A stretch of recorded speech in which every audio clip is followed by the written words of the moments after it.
são frequências relativas, são probabilidades, né? Lembrando, então, que a incidência serve para a clínica quanto para a epidemiologia, serve para a clínica enquanto probabilidade e serve para a epidemiologia enquanto parâmetro de controle.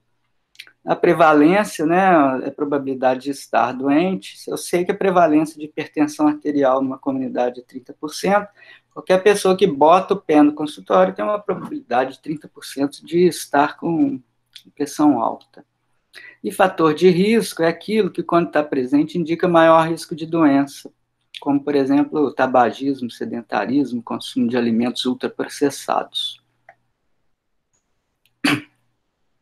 Então, os primeiros estudos epidemiológicos, já devemos ter comentado isso antes, só mostrando aqui que o John Snow descobriu a cólera analisando a distribuição espacial de pontos no mapa, uma densidade de frequência, uma densidade de probabilidade. Um risco aumentado, né, porque historicamente morria mais gente aqui nos últimos 30 dias e vai continuar, se nada for feito, né, com probabilidade no futuro. E aí ele conseguiu acabar com a epidemia de cólera porque associou, através da investigação epidemiológica, os casos com beber água de determinado poço, né, logo no início do século XX, do final do século XIX, né, com a descoberta do micróbio, já foi proposto já um outro modelo de pensar o processo de doença, né, agente, hospedeiro, e a saúde pública moderna inicia no Brasil com esse reducionismo, né, na opinião de muitos estudiosos dos modelos assistenciais, que reduziu o controle das doenças transmissíveis a uma mera quebra do ciclo de transmissão, e não na intervenção real nos determinantes de saúde que estão por trás, né, dessas distribuições de risco. Tá? O modelo da história natural da doença inclui essa vertente epidemiológica, né, configuração de risco, né, e é um modelo que a gente já discutiu aqui em sala de aula, prevenção primária, secundária e terciária, né, como a história natural da doença como definidora dos níveis de prevenção, né, das tecnologias que a gente vai usar em cada nível, são diferentes, né, e vamos pular aqui é a mortalidade proporcional, né, aqui o numerador é o total, a doença por determinada causa, e o denominador é o total de óbitos. Não indica risco, mas é um indicador que mostra claramente a mesma informação que está naquele gráfico lá das incidências. Né? Aqui tem um gráfico de incidências, né, de mortalidade por diabetes, segundo as regiões do país, norte, nordeste, sul, sudeste, centro-oeste. Vendo que a mortalidade por diabetes em população de 40 anos e mais está aumentando. Aqui na região sudeste ela já está no platô, já está pensando em descer. A gente espera, então, com os programas de controle do diabetes na atenção primária, que a gente vai fazer isso também começar a acontecer nas outras regiões. Né, essa PNDS aí, muito interessante, que foi feita em 1996, logo no início da implementação do SUS, e em 2006, quando a gente já tinha uma grande cobertura da estratégia de saúde da família em todo o Brasil. Né, a gente vê claramente os parâmetros da saúde da mulher, de fatores de risco, né, ligados à fecundidade, ligados à utilização dos programas de parto pré-natal, que a gente percebe que aumenta, que o número de pessoas que nunca fez pré-natal, que era 30% na área rural, caiu para 3%, e na área urbana, que era de 8,6%, caiu para 0,8%, então houve 10 vezes, né? Isso aí é uma evidência da atenção básica no SUS causou impactos. A precocidade da consulta de pré-natal, né? 66% só que começava o pré-natal direitinho no primeiro trimestre, e hoje 82% das mulheres brasileiras fazem pré-natal. Começam o pré-natal no primeiro trimestre, com certeza a implementação do SUS. O parto domiciliar caiu, né, tanto na área rural, né, a presença do médico na hora do parto aumentou, tanto na urbana quanto na rural. Olha só que bacana isso, o Sistema Único de Saúde. Mas o índice cesariano também aumentou como decorrência desse acesso aumentado, né, que a gente não gostaria, que a gente acha que 30% é muito. A vida sexual, né, olha, os parâmetros da educação em saúde, né, a primeira relação sexual até os 15 anos aumentou. E eu quero falar, então, da diferença da vigilância das doenças transmissíveis e não transmissíveis, que ainda é o modelo tradicional. Depois, então, não vai caber na aula de hoje, nem vou comentar o modelo avançado na aula de hoje, não, isso vai ficar para a próxima aula. Se eu conseguir dar conta hoje da vigilância tradicional, estou satisfeito. Tá, a vigilância sanitária, então, controla riscos, baseado nas normas da Agência Nacional de Vigilância Sanitária.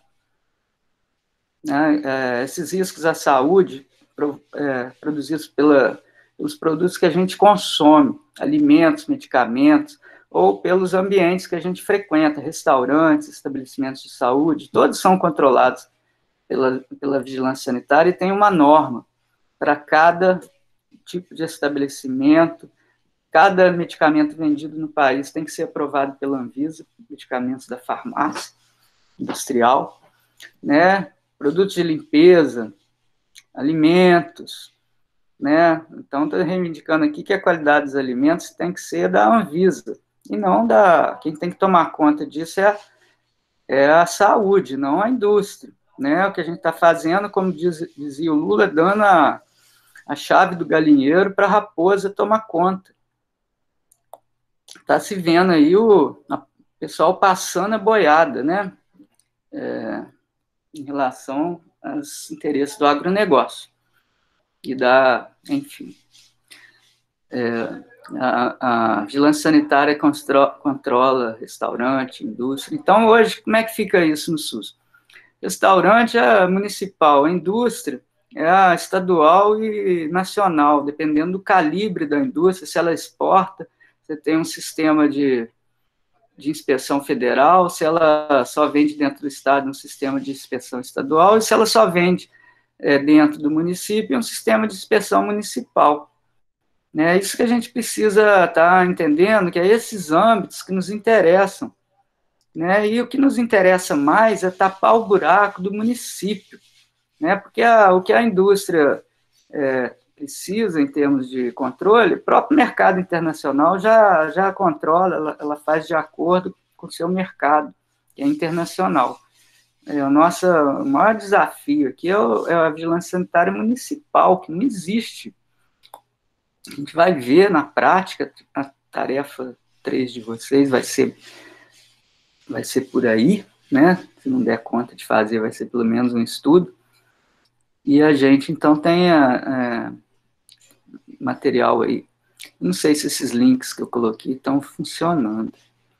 Tem plano diretor de vigilância sanitária, tem o site da Anvisa, e eu gosto muito também do site da Prefeitura de Belo Horizonte.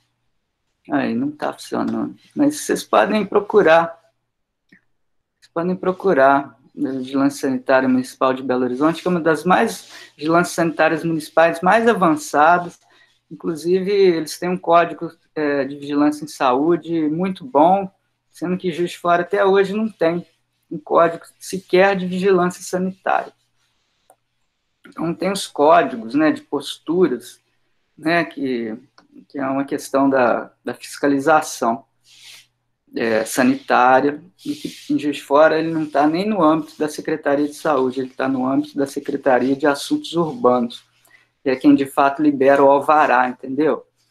Aí você percebe aonde que eu quero chegar, né? Corrupção mesmo. Então, há resistências incríveis, né, para a gente colocar as coisas direito, porque vai ferir o interesse econômico de muita gente. Então, a vigilância epidemiológica, em síntese, é informação para ação. Tá? Então, ela trabalha com acompanhamento de coleta de dados, busca ativa de dados, quando eles não são notificados, armazenamento, análise e publicação de boletins, e que são as recomendações de medidas, né? Essa divulgação já é a ação, é uma primeira ação informacional que efetivamente deverá informar as ações, as medidas de saúde pública mais urgentes ou de médio e longo prazo. Então, coleta, processamento, sistemas de informação, SINAM, SISVAN, SINAM de doenças de notificação, SISVAN de vigilância alimentar e nutricional tradicionais. Então, a vigilância das doenças transmissíveis tem ações tanto de prevenção primária, como controle de vetores, vacinação, isolamento, quanto medidas de prevenção secundária, de rastreamento, busca ativa de casos. Atendi um paciente lá na UBS São Pedro que tinha levado mordida de cachorro na boca, deu ponto no HPS, e o HPS mandou ele tomar a antitetânica na UBS, e não mandou fazer a profilaxia da raiva. Então, a prevenção secundária também, dentro da vigilância das doenças transmissíveis, é o quê? É a investigação de casos contactantes. Então, se eu tenho uma pessoa com Covid, né, já é prevenção secundária. Qualquer pessoa hoje com síndrome, uma doença, um quadro clínico de uma doença que eu estou vigiando, a gente tem que testar, investigar os contactantes, né, porque o assintomático já é presença da doença, ele já é infectado, né, e a gente quer quebrar a transmissão de uma doença transmissível sexualmente ou pelo ar, a gente tem que investigar os contactantes e fazer a abordagem correta, né, ou a quarentena ou o tratamento do parceiro. Tá? Então, a poliomielite, de 1924 a 1990, né, a gente tem aqui um período endêmico e aqui a gente tem uma epidemia. Tá? A epidemia é simplesmente um aumento que foge da normalidade do período endêmico. Não quer dizer que o período endêmico seja aceitável, mas ele é esperado. Né, uma situação que aponta para a epidemia, aponta para a necessidade de medidas mais urgentes, e a vigilância epidemiológica faz esse tipo de acompanhamento. Essa aqui é lá de São Paulo, da ação SEAD. A doença meningocócica, né, com a sua periodicidade sazonal, assim como a Covid, assim como todas as endemias que são cíclicas, que têm sazonalidade. Isso não é epidemia, isso é um aumento esperado no inverno, um aumento esperado no verão.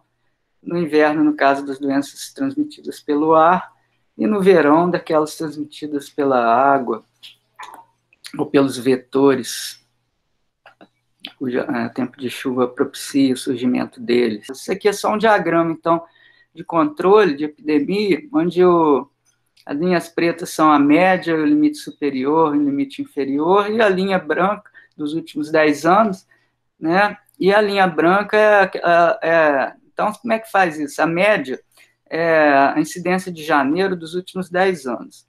Tá? E aí, quando tem média, tem limite superior e limite inferior, dado por mais um ou dois desvio padrão, ou percentil 90, percentil 10, né? E aqui, de fato, quando sai fora da linha da normalidade, sinaliza a necessidade de medidas de controle de surtos e vacinação de contactantes.